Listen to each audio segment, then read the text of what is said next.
Professor Eric Williams is the chair of the Department of Criminology and Criminal Justice Studies, and that in itself is worth a medal.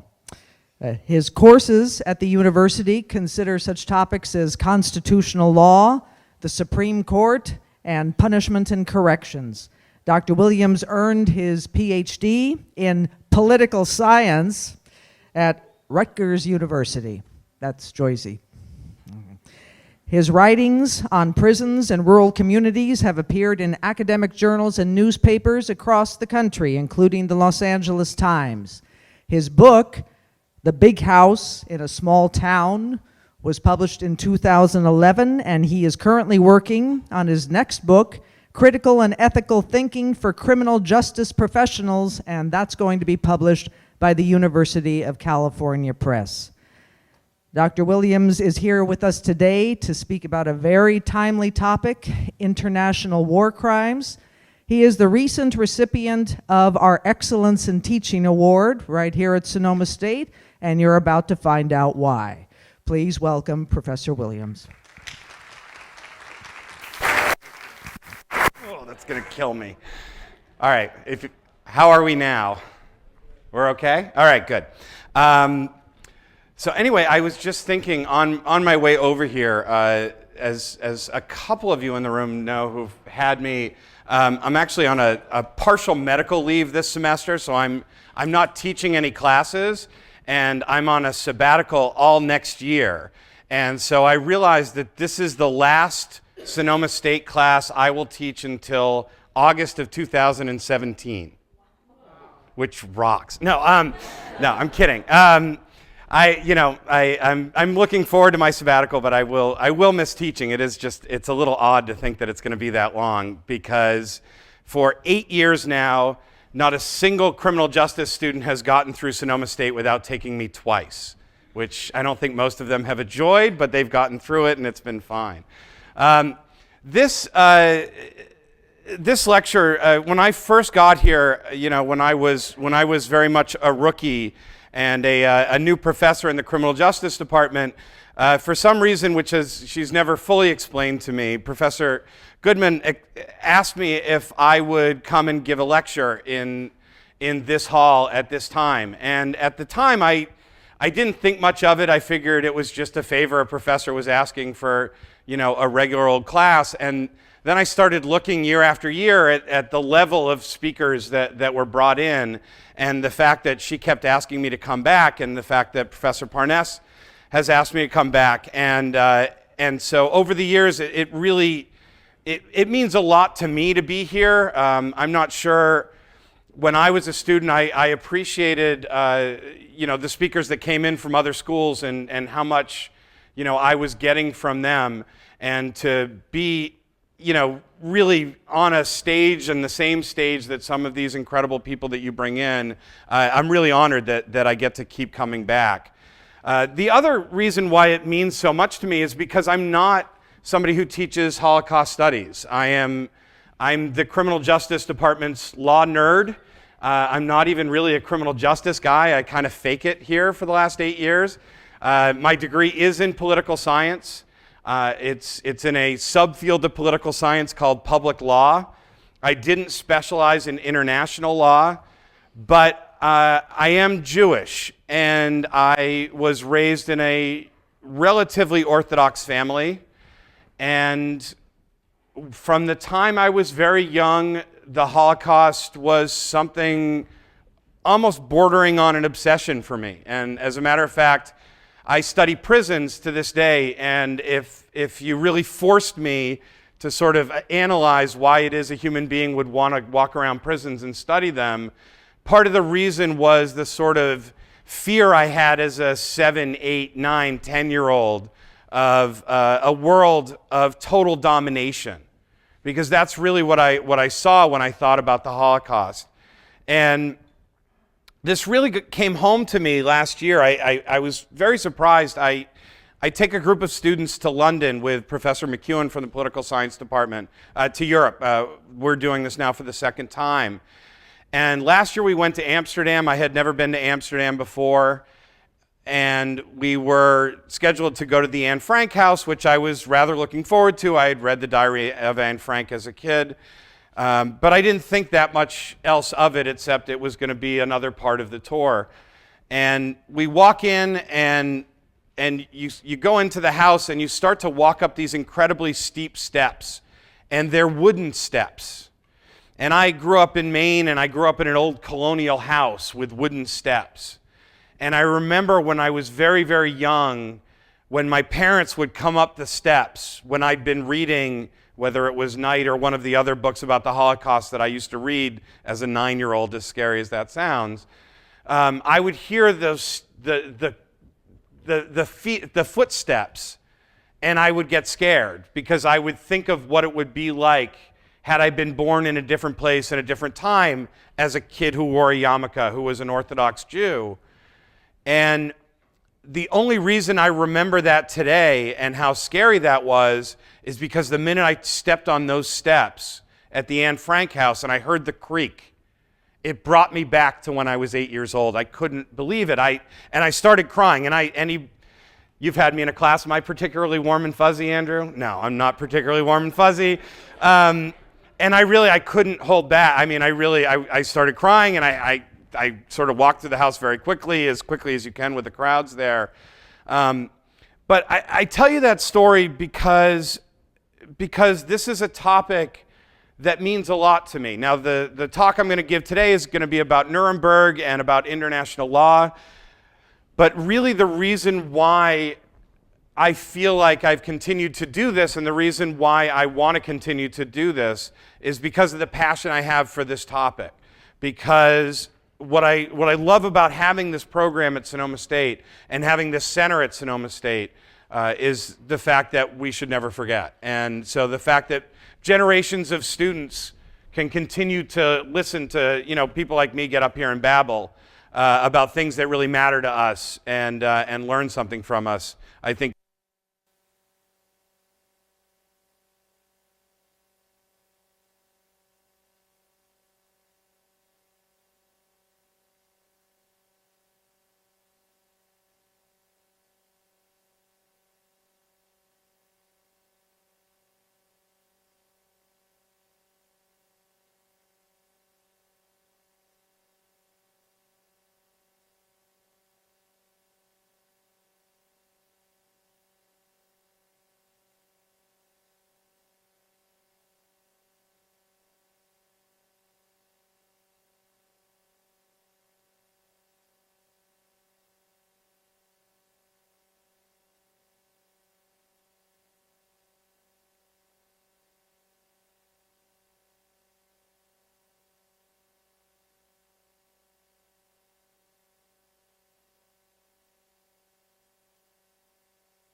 how to treat other countries' soldiers. So, as it turns out, the Germans were they were pretty good to the United States soldiers that they captured. The Japanese were not nearly as good to our soldiers, but the Germans were not very good to the Polish, Russian, and other Slavic soldiers that they captured along the way. They treated them quite horrendously, in some cases as badly as they did, the Jews. So this is war crimes. This is we treated soldiers who we fought against terribly. And the final one, and it really is in many ways the final one, is this new thing which is called crimes against humanity. This is this idea that systematically killing millions of people has to somehow violate a law some way. Right? That somehow this idea that you can take people and put them in trains and take them to camps and work them to death or put them in gas chambers and systematically kill an entire people has to violate some law. But oddly enough, the Nazis were very careful about how they went about their business. The Germans actually believed in a rule of law to a certain extent. And so if you look at the countries where the greatest atrocities took place, they didn't take place in Germany. They would take place in Poland, which was occupied, and therefore the military was ruling rather than the German government. And so they were very careful to try at least to follow the laws that they put in place at the time. Now, they did say that they wanted the trials to at least be somewhat fair. I wouldn't say that they were completely fair, but they did their best to make them at least somewhat fair.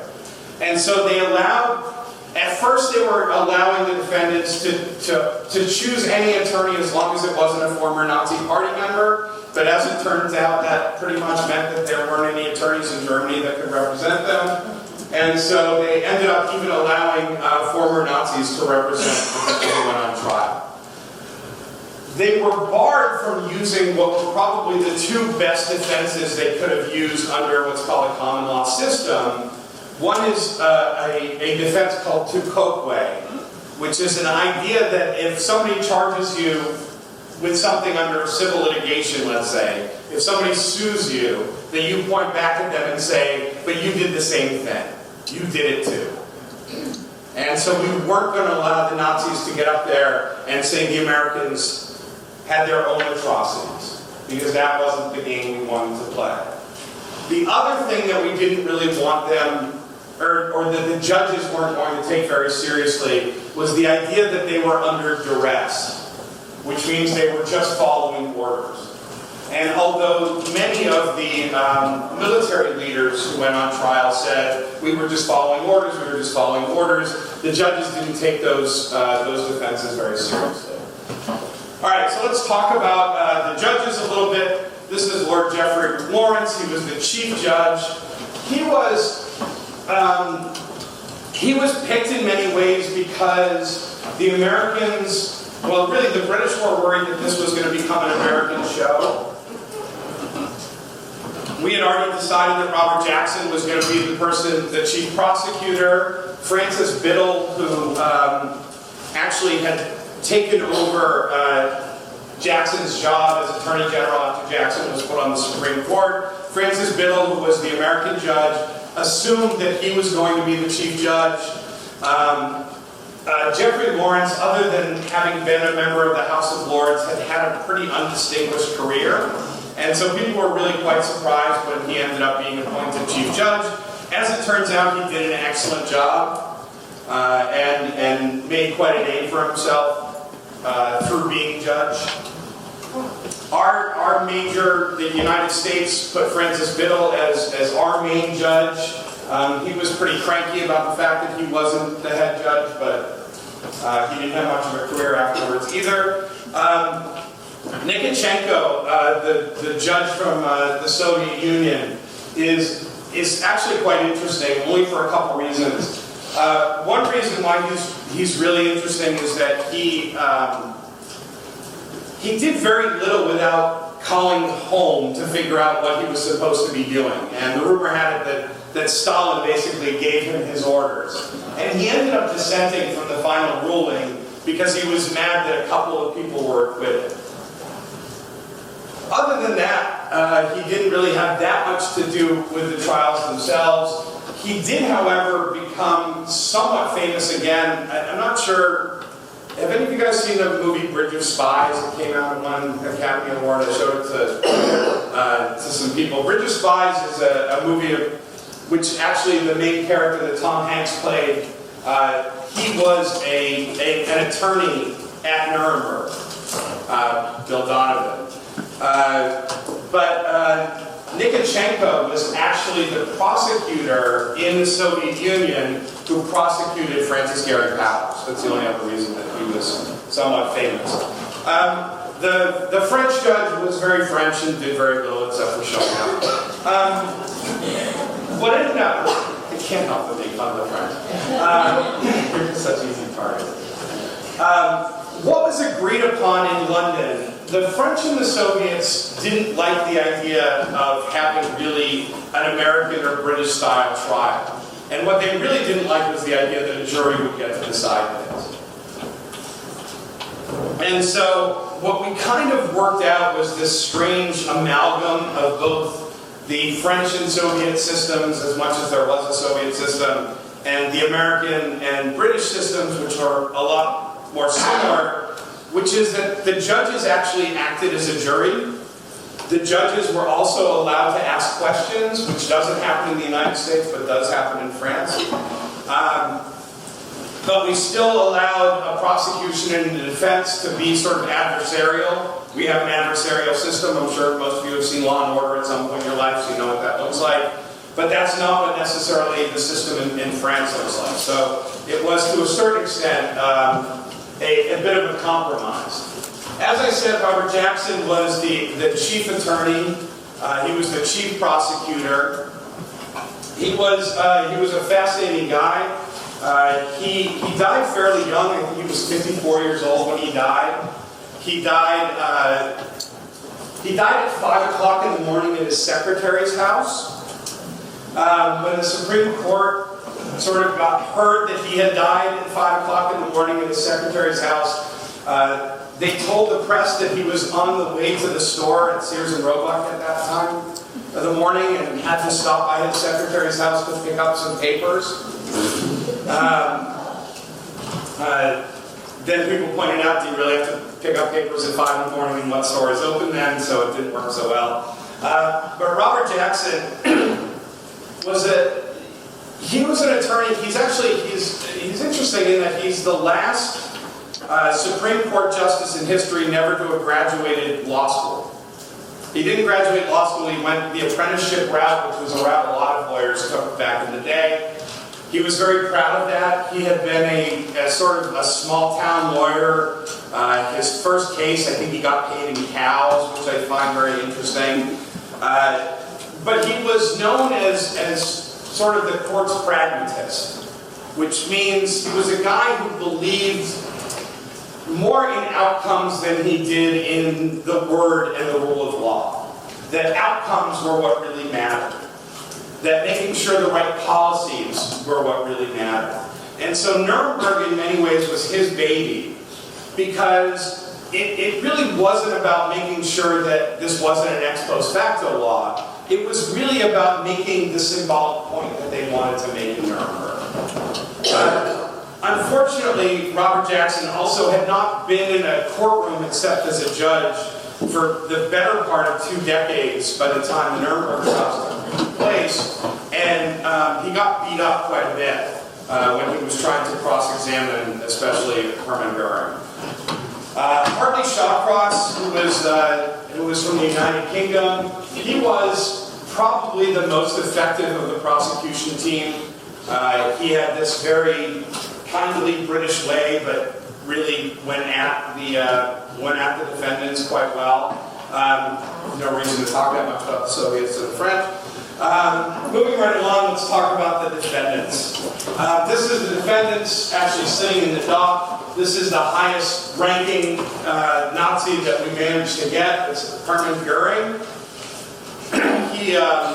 I'll talk about him in a second, but he's sitting there next to Rudolf Hess, and they were, at one point in time, Hitler's number 2 and number 3. By the end of the war, neither one of them was quite that way anymore, but they were the highest ranking Nazis we managed to catch. So I'm going to talk about them. I'm going to talk about the defendants in groups, in part because the sad thing is that we really didn't get the Nazis we wanted.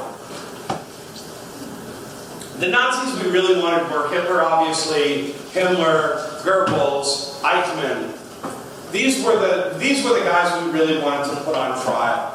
And instead what we managed to do was put on substitutes for them. And so the sort of Hitler substitutes were Goering and Rudolf Hess. Goering was a fascinating character. He was already fairly well known in the United States because he was such a flamboyant guy. He was kind of the clown prince of Germany. He used to wear these, you can kind of see the color of his suit here. That's why I tried to pick a colored picture. He used to wear these like powder blue uniforms that were really very garish, and he would change his uniforms 3 times a day so nobody could see him in the same uniform a couple times. He was a very big man. He actually weighed more than I did. He's about 6 inches shorter than me, and I'm not exactly thin. I've seen a video of him, I mean it's an old film of him, at his villa with his pet tiger. He had like a baby tiger that he's petting. He stole a ton of art from throughout Europe. And, you know, for a long time he really was the person who was going to take over for Hitler. And we caught him when he turned himself in with 17 suitcases, one of which was filled with 20,000 morphine pills. He had a little bit of a drug problem. And when he was in prison awaiting trial, the Americans decided to get him off drugs and to put him on a diet. And so by the time he went on trial, whereas he had been pretty high when they picked him up and pretty out of it, he was really quite sharp by the time they put him on trial. And he was, in many ways, very devastating to the prosecution. And his cross-examination didn't go anywhere near the way that they had hoped it would. Rudolf Hess is also an interesting figure. He spent pretty much the entire war in an English POW camp. He had this idea that the Brits and the Germans should get along, and that if he just got to Britain, he could convince the British to make peace with the Germans, and then they could turn around and both fight the Soviets. So he stole a plane, or this is the story, and he flew to England and he crash landed it, and he asked to see the Duke of Hamilton, I want to say his name was. We had met once at a party, and he shows up and he says, "Hey, I'm here, I want to make a treaty with you guys, let's work this out." And nobody took him that seriously, so they put him in a POW camp, and he put Hitler in a pretty bad position, because if Hitler says, well, I sent him there, then he's got to say, well, we want to have some diplomatic work going on between us and the UK.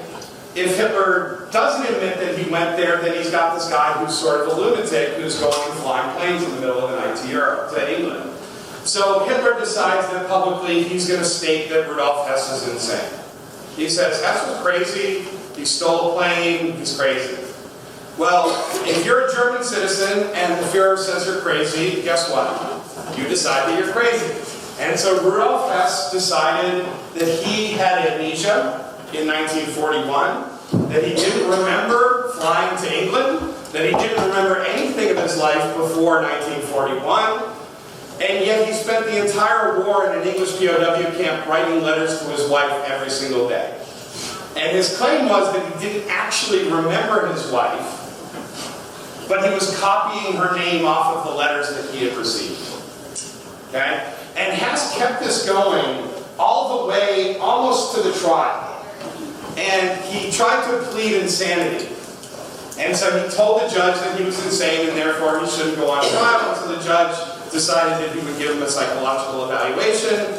And his lawyer and the psychologist sit down with him and they say, by the way, if you're granted this insanity plea, you're not going to be able to hang out with your friends anymore, all of your co-defendants, you're going to go off, you're going to go straight to an insane asylum. Guess what Hess does? Oh, I'm not saying anymore, I'm not saying anymore. All of a sudden he remembered. So he could go to court. And then the day after he was convicted, I'm crazy. And Hess actually was the longest lasting of the Nuremberg defendants. He was sentenced to life, and he ended up dying. He was in his early 90s, and he died in the same prison he'd been held since the trial, and he committed suicide when he was in his early 90s. Seems a little redundant at that point, but besides the point. But these were really the stand-ins for Hitler. The propagandists were really stand-ins for Goebbels. Julius Streicher was the editor of a magazine called Der Stürmer. He was probably the most disliked of all of the defendants. The claim was that he didn't bathe very often, that his cell smelled. He also was kind of an idiot when, in 1940, he got into an argument with Himmler in public and decided to write in his paper that, he got into a fight with Goering in public and decided to write in his paper that Goering was impotent and that his oldest son was not his own. And Goering got a little upset with him and threw him in jail and fired him from his job and kicked him out of the Nazi party. Alfred Rosenberg, this was the other sort of stand-in for Goebbels. He was the chief Nazi philosopher. These were guys who, although despicable human beings, weren't really involved in much of the day-to-day destruction or decision-making in terms of the war. The henchmen, these were the stand-ins for Himmler, and in many ways I think these two were probably the two guys that the United States wanted the most. Hans Frank was the Governor General of Nazi-occupied Poland. He was known as the Jew Butcher of Krakow. The stories about him and his exploits in killing people were horrendous. He's interesting in that I think he may be the one of the people in the main Nuremberg trial who actually felt some remorse. He'd rediscovered his Catholicism when he was in prison, and supposedly he felt very guilty about what went on. Ernst Kaltenbrunner, I always struggle to say his name, was the chief of the security police, and the newspaper and newsreel people loved him. He was absolutely exactly what they thought a Nazi should look like. He was about 6'3", he was blonde, he had blue eyes, and you can kind of see the scar on his face right here.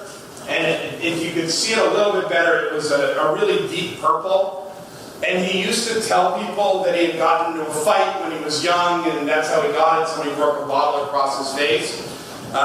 He admitted when he was in prison, the truth was he had gotten drunk one night, drove off in a car, ran into a tree, and put his face through the mirror. So that's how he ended up actually getting the cut. But he was central casting for what a Nazi was supposed to look like. Alfred Jodl and Wilhelm Keitel were really the high command of the Nazi military. The slave drivers, Albert Speer and Fritz Sokol, were basically, well, Speer, I mean, his title is Reich Minister of Armaments and Munitions, which may sound like he's just building, guns and things like that. Actually, what he did was make sure that there were slaves around to be able to build armaments and munitions, and Sokol's job was slave labor recruitment. I've always loved that term, which meant he made sure to get the slaves where Speer needed them. Speer actually He didn't end up being executed. He was sentenced to 20 years. He only served 8, and then ended up coming to the West and wrote a bestseller about his life, which is lovely. Shocked and Funked were the industrialists. If you need slave labor, you got to have somebody who actually owns the rubber plant that's using the slaves. And these were the guys who sort of represented the capitalists or the industrialists. And so we got in that first Nuremberg trial a little bit of every part of Nazi society that we were going to put on trial here. This is just a quote from Robert Jackson's opening statement. It is the one part of the trial where he was fantastic. I don't recommend watching all of it. It's 8 hours long, so it's a little lengthy for 2016 ears, but I really always like this quote. The wrongs which we seek to condemn and punish have been so calculated, so malignant, and so devastating that civilization cannot tolerate their being ignored because it cannot survive their being repeated. And the rhetoric is wonderful. I think the sad part is that what we have seen is that some of them have in fact been repeated. Jackson's biggest mistake was that the prosecution's case was mainly documentary. He hired some 600 lawyers to come and represent the prosecution. He had all of these documents. The Nazis were obsessive about saying everything that they were doing. And so you have the death book from Mauthausen, which lists every single concentration camp victim that they killed. Now, it doesn't say that they killed them. You just had 50 people dying of a heart attack at the same minute at the same time. But they did list all of the names of everybody that they killed there. And so you have all of this evidence of all of these atrocities. And so Robert Jackson just thought to himself, well, as long as we have the documents, that's how we're going to make sure to win this trial. The problem is, I imagine what it's like to sit in court day after day after day as somebody just reads a document, it gets translated, somebody reads a document, it gets translated. And eventually, Jackson was convinced that they needed to do a little bit more than just blow people away with the amount of paper that they have. And so, while these sort of atrocities committed against the Jews and the gypsies and the homosexuals were sort of besides the point, they decided that they were going to have to make sure that they put on witnesses that saw these things. That really the world wanted to hear about what the Nazis had done. Okay? The defense, different people did different things. Goering was defiant to the end. He was the most difficult of the defendants to deal with. His cross-examination was probably a loss for the prosecution. Hess claimed again that he was insane. Speer and Frank said were repentant. Keitel and Yodel claimed that they were military men just following orders. Funk and Sokol claimed that they didn't know any knowledge. And the biggest thing that they all did was blame Hitler, blame Himmler, blame Goebbels, blame Eichmann. Hitler was dead, Himmler was dead, Goebbels was dead, and Eichmann was on his way to Argentina, but we thought he was dead.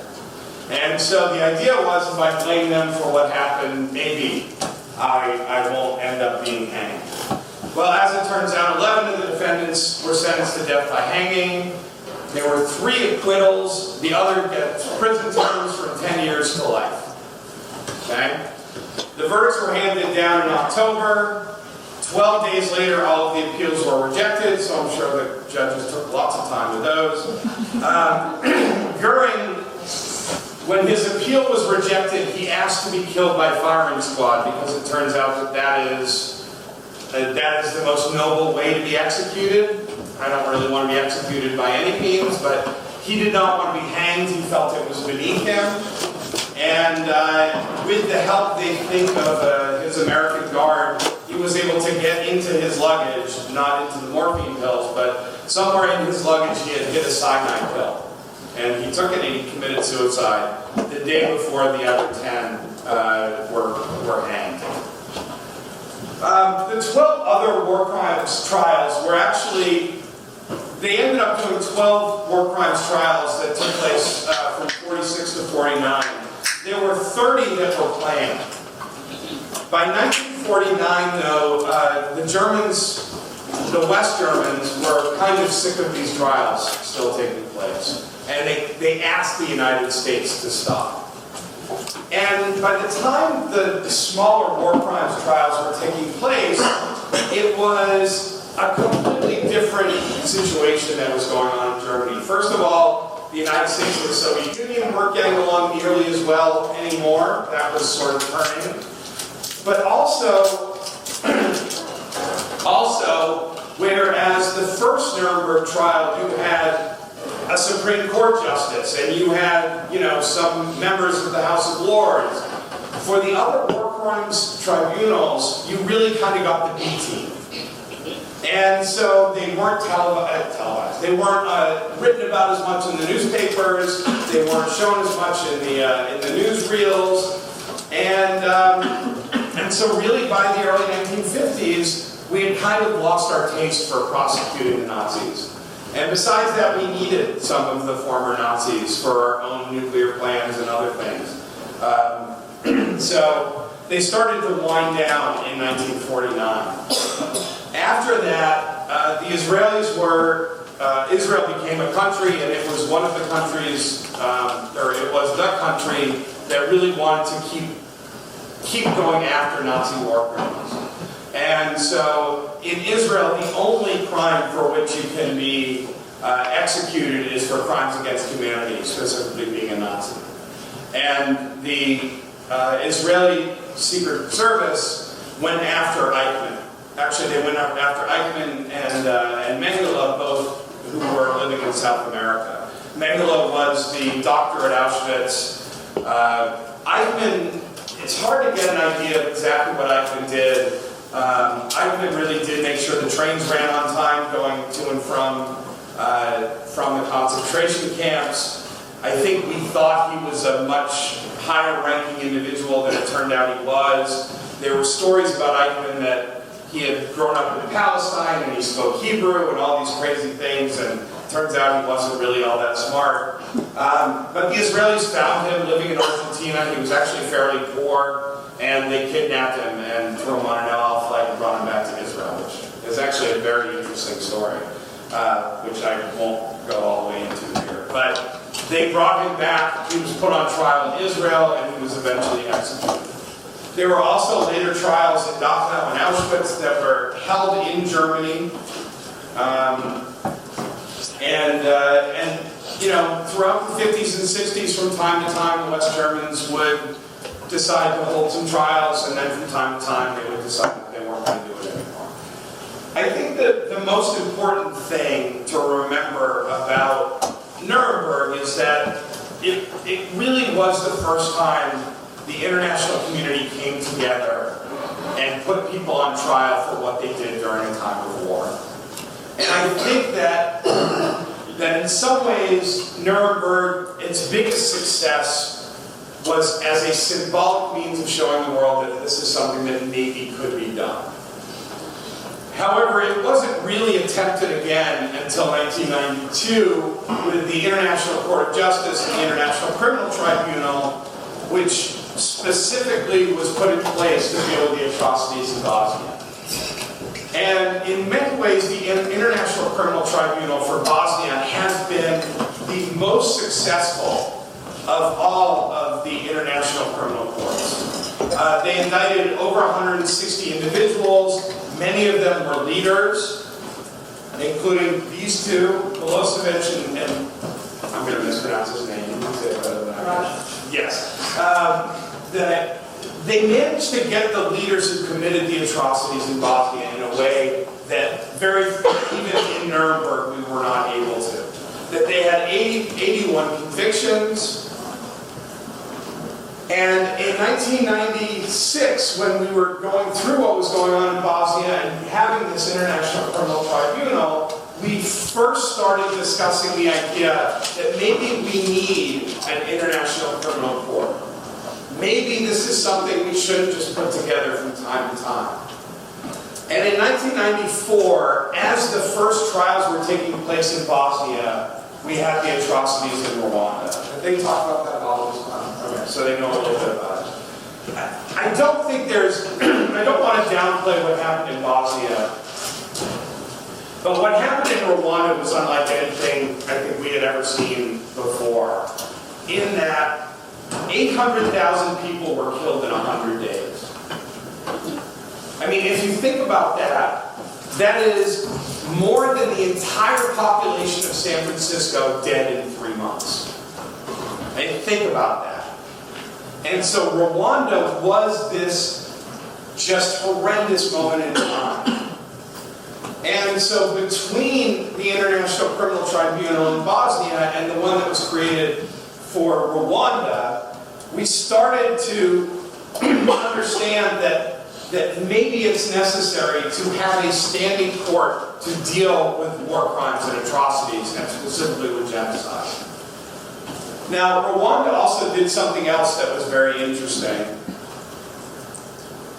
in that they created something called, and I'm sure I'm mispronouncing, but it's the Gacaca courts, which are local courts focused on restorative justice and reconciliation. Gacaca means blowing grass. I don't know why the hell that means court, but it does.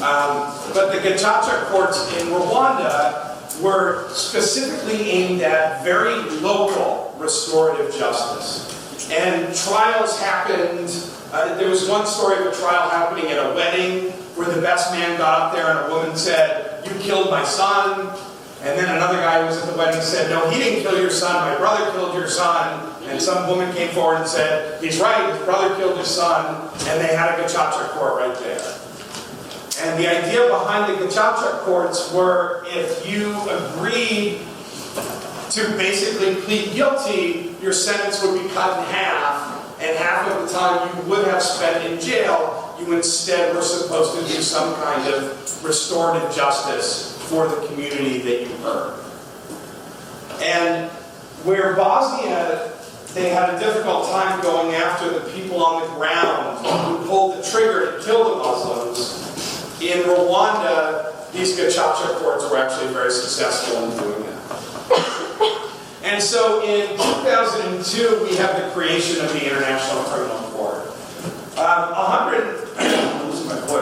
148 countries came together and signed a statute in the late 1990s arguing for the creation of the International Criminal Court. 114 member states had actually signed on to the International Criminal Court. Do you know what one of the biggest countries not to sign on to the International Criminal Court is? The United States.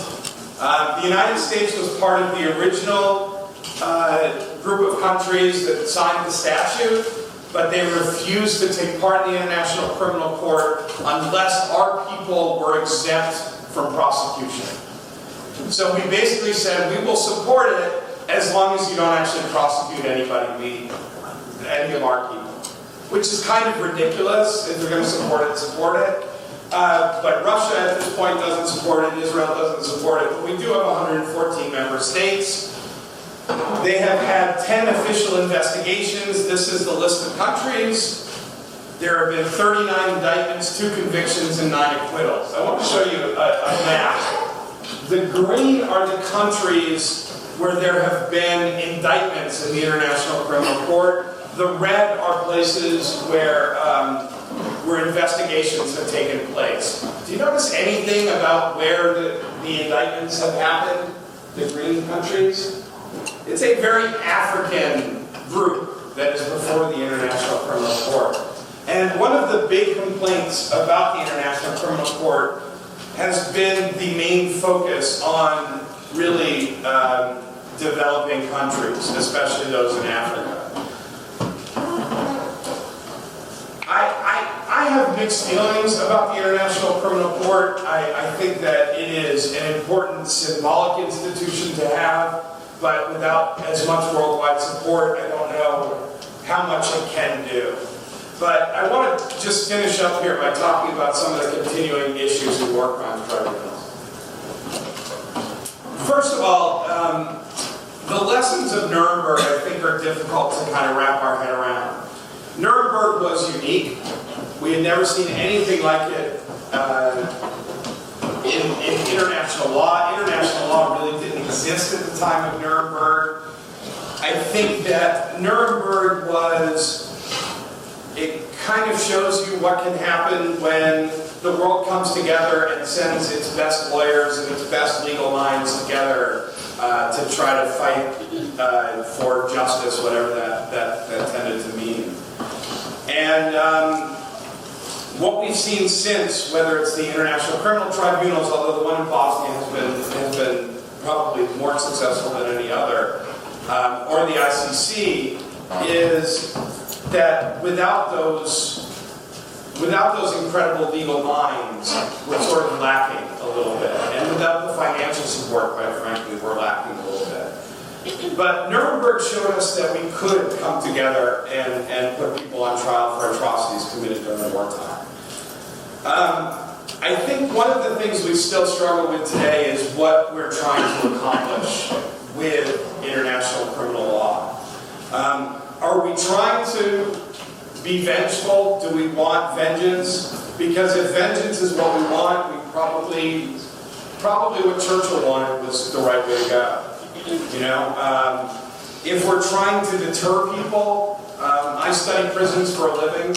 I can tell you that prisons aren't much of a deterrence, but neither is executions. So I don't know if that's something that we're achieving with these international courts. If we're trying to gain some semblance of reconciliation, I think we need to look to the Rwandan example to learn something, because I think probably they have been most successful in terms of reconciliation. And I think, just to make one final point, that we especially in the United States, but I think in the Western world generally, are uncomfortable with the relationship between law, justice, and morality. I often tell students that the Supreme Court is not a court of justice, it's a court of law. And it is certainly not a court of morality. And I think that our legal system generally attempts to come to some semblance of justice under a certain very specific notion of morality. And I think these international criminal courts are a little bit more confused because our notions of justice do not necessarily match the rest of the world's notions of justice. And so if we can sort of come to some conclusion about what it is we're trying to achieve, and perhaps create courts that are aimed at achieving those goals, I think we'll get a lot farther than we have so far. And with that, I'm going to stop.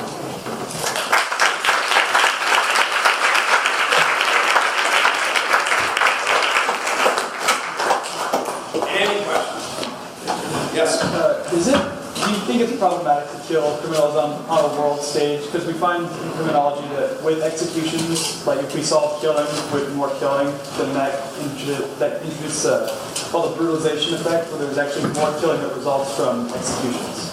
So do I think I have to repeat the questions back for them. So do I think it's problematic to kill people on the world stage because of this brutalization effect? I mean, I'm not a proponent of capital punishment, but I'm not internally. I'm not crazy about the idea of a state killing its own citizens. How I feel about Churchill's idea of drumhead justice, or executing even the way that we did in Nuremberg, it depends on what you're trying to accomplish. I guess my answer to your question would be, I think at the most what we're trying to accomplish with some of these trials is a semblance of vengeance and also a semblance of reconciliation. I don't think we're trying to deter anyone from doing anything. And so given that, and I don't know how to deter people, and I've been studying criminal justice for 15 years. So I think that, I understand your point that there is this effect that if you kill people publicly, other people are going to want, that it doesn't really deter anybody from doing anything. But I also understand those people who lived in a world that I can't even imagine, losing family members in ways that I can't even imagine, wanting a semblance of vengeance. and for the world wanting to be able to satisfy that at least a little bit. I know that sounds harsh, but it doesn't seem to me to be the most terrible thing in the world. Okay. Yes, sir. If publicly showing films of Al-Qaeda and ISIS or hand executing people, what would you say that's what the reason was? So I'm not sure I understand your question. We actually had videos. No, I've seen the video. So there are videos of ISIS where they publicly execute people by cutting them across the throat. I don't think what they're trying to accomplish. I'm not in tune with what ISIS thinks, thankfully. What they're trying to accomplish, I think, is something very different than a notion of justice, right? They may think that they're achieving it, but I don't think that that's what they're aiming for. I think that's a very Al-Qaeda, the same thing? Al-Qaeda? Yeah, no. Whether it's Al-Qaeda or ISIS, I think their public executions are more about showing that they can do it than they are about any kind of notion of justice at all. I thought I see a hand back there. Where else? Questions? Yes, sir. Was there any sort of equivalent war crimes trial for the Japanese in the Yes, there was an equivalent war crimes tribunal for the Japanese. Yes, there were Tokyo war crimes trials. They were not as big as Nuremberg. They were not. Robert Jackson certainly wasn't there. We didn't send people black over there to do it. The Japanese atrocities were well documented in those trials, and I think they were probably. They may have had the same level of success as Nuremberg, but I think that main trial in Nuremberg really captured the world in a way that the Tokyo war crimes trials didn't, and the successor trials in Nuremberg didn't. And I think it really had to do with, we really did send the A-team. There was a book that came out a few years ago called To Stay the Hand of Vengeance, and the author makes an argument that if Nuremberg was a Major League Baseball team, sorry if you don't like sports, but I'm using a sports analogy. If the people who took part in Nuremberg were a Major League Baseball team, every trial that's taken place since then is a pretty good hometown softball team. That it's not even like you're talking majors and minors here. Like you're talking like me up there versus, Sandy Koufax. So I think that had Tokyo had the same level of talent, maybe you wouldn't have had to ask that question because you would know, right? And I think that's the unfortunate part today is that the ICC has some really good human rights attorneys. The class that we took to Europe, we went to the ICJ last year, which is the International Court of Justice. They're brilliant guys that we talked to. The judges there were amazing. But you're not talking the level of Supreme Court justices taking off time from work to go to work with, So that would be really amazing. Yeah. On that topic, I was just going to mention that one thing we learned in this class was that the Japanese trials were successful because they had actually given, Emperor Hirohito and Justice Dells and some of those people. Yeah, what he said was that the Tokyo war crimes trials weren't quite as successful because of the people he granted clemency to. I would say that's partially true. I think another reason is that the Nazis were much better at documenting exactly what it was they did. And so we had just so much evidence. Just so much evidence that it was just out of control. Other questions? Yes, sir. I'm more like some part of ISIS. If you can, in that couple of, how the ISIS goes on board, there's ISIS leaders who are captured, where they face kind of the same trial, do you think, that they captured, or do you think it would be a lot more low-key or So his question was, if ISIS leaders were captured, would we put them in front of criminal trials? Osama bin Laden?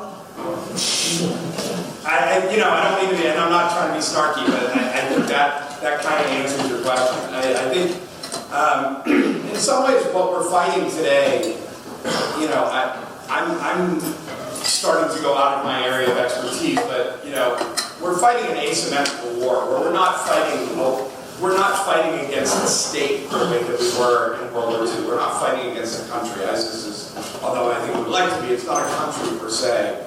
And I think what we seem to have shown in the last 5 years is we're much more comfortable with drones or targeted assassination than we are with putting people on trial. So maybe Churchill was right tomorrow. Yeah, sure. I would just say that even if the people being tried are as heinous as these Nazi war criminals, trials still add kind of an air of legitimacy to whomever it is that's being tried, and so to treat terrorist organizations that way would be to legitimize the organizations. I think that's one perspective this on the part of states. Yeah, the idea being that you legitimize, that you give a terrorist group much more legitimacy by giving them a trial. I guess, the funny thing is, the first time I gave this talk, my biggest fear was that somebody was going to ask me the question, like, do you think international war crimes trials are a good idea? And somebody asked me at like year 3, and I went into a panic because my answer would be, I'm not really sure. I'm a guy who believes in the rule of law, and I'm somebody who, I love the Constitution probably more than I should, and I study the Supreme Court, and I read Supreme Court cases for fun, and I really, I've spent my entire adult life dealing with law and the criminal justice system, and I'm not sure that the legal model that we use, I understand why we want to use it in these situations, and I understand why we want to use it both when it comes to war crimes and we want to use it when it comes to terrorists. I'm not sure that it's effective in either case. I think it makes us feel good because we put on a good show. I'm not convinced that we achieve very much by doing it, as sad as that sounds. That doesn't mean that my entire lecture was crap. But yeah. On that same topic, then, what would you suggest we would do with the prisoners at Guantanamo? So he's asking what to do with the prisoners on Guantanamo. So that's actually within my area of expertise. First of all, the fact that we've held them in Guantanamo is ridiculous because the federal government 9 years ago bought a prison in Thompson, Illinois, which is set up and half owned by the Department of Justice and is waiting for those inmates to show up. It said that Congress passed a law saying that no money can be used from the federal government to pay to transport them to the United States. Now, if there's one thing we know how to do really well, it's put people behind bars and not let them out, as it turns out. And actually, half of this prison that we bought is about to be open. It's about to go online as a Federal Bureau of Prisons prison to handle their sort of worst of the worst. And so we're spending $1.5 million a year per inmate to hold them in Guantanamo when we could bring them back to the States and spend $100,000 tops. Which I'm not saying this is all financial, but the reason we don't do that is because the minute we bring them to what is unarguably United States soil, we have to give them trials. Like it doesn't matter if we say they're enemy combatants. The case law is pretty straightforward. You bring them on American soil, you give them constitutional rights. I think that's what we should do. I don't know why we haven't, but I think it makes really good political hay, and that's the biggest reason why we don't. Is because it's a good fight that both the Democrats and the Republicans love to have, which we're also, by the way, really good at. Moving off what you've said and what a lot of the students have asked in terms of legitimacy of the International Court of Justice being a state-by-state case basis, but that you mentioning that the ICC is more of a symbolic gesture. As you mentioned, that as we fight more asymmetrical warfare, or as there are more conflicts like that, do you see that the progression actually moving towards the ICC holding more legitimacy because of the fact that it's more individual based and less a state by state case? So do I think because of asymmetrical wars we will see the ICC model given more legitimacy? If I could go back to that slide, no. You know, I think because the ICC, the way the rules are written, it's almost written in a way that guarantees you go after countries that are in turmoil, that are going through civil war, because you have to agree to allow them in to come and do the investigation in the first place. You know, to go after terrorist groups the way the ICC charter is written, it would have to be completely rewritten. So, I mean, I could go on like that, but I am starting to lose my voice, so I'm going to take one more question on that. My question was, would America ever consider handing over anybody to the ICC, or do we see our court system above their court system? Would the United States ever hand anyone over to the ICC? No. I didn't think so. And it's not a question of our court system being above their court system. There are arguments to be made, you know, it's a complicated issue, right? It's very easy, and I'm sure when I was 21 years old, I would have said, you know, take the president, make him go on trial. Yeah, you know, damn it, you know. I was kind of an asshole like that. I'm a little older now, and I think about the way we look to the rest of the world, right? And we really want our former president going on trial in The Hague. Like, I'm not very comfortable with that in terms of our future international relations, how that's going to look. You know, the optics of it worry me. But from the United States standpoint, I think I